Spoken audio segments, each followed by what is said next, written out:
ದೆಹಲಿಯಲ್ಲಿ ಕೈ ನಾಯಕರ ಮಹತ್ವದ ಸಭೆ, ಕಾಲ್ತುಳಿತ ಪ್ರಕರಣ, ಜಾತಿ ಜನಗಣತಿ ಬಗ್ಗೆ ಚರ್ಚೆ. ಸಭೆ ಬಳಿಕ ಕೆಸಿ ವೇಣುಗೋಪಾಲ್ ಹೇಳಿಕೆ.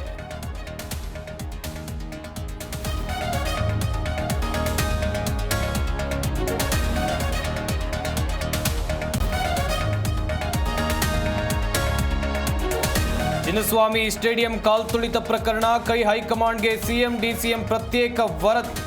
ದುರಂತದಲ್ಲಾದ ಲೋಪದ ಬಗ್ಗೆ ಮಾಹಿತಿ.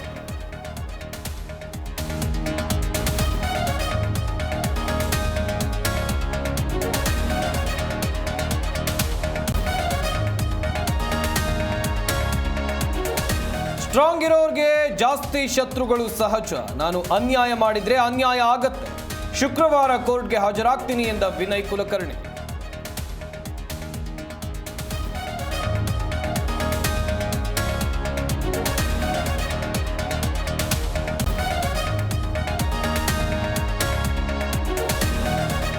ಕೈ ಹೈಕಮಾಂಡ್ಗೆ ಕ್ರಮ ತೆಗೆದುಕೊಳ್ಳುವ ತಾಕತ್ತಿಲ್ಲ. ಸಿಎಂ ಡಿಸಿಎಂರಿಂದ ವಸೂಲಿ ಮಾಡಿ ಕಳಿಸ್ತಾರಷ್ಟೇ. ಹುಬ್ಬಳ್ಳಿಯಲ್ಲಿ ಮಾಜಿ ಸಿಎಂ ಜಗದೀಶ್ ಶೆಟ್ಟರ್ ಕಿಡಿ.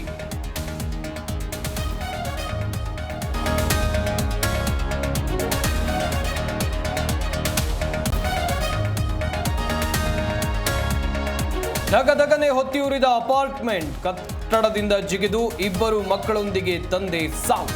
ದೆಹಲಿಯ ದ್ವಾರಕಾ ಸೆಕ್ಟರ್ 13ರಲ್ಲಿ ಘಟನೆ.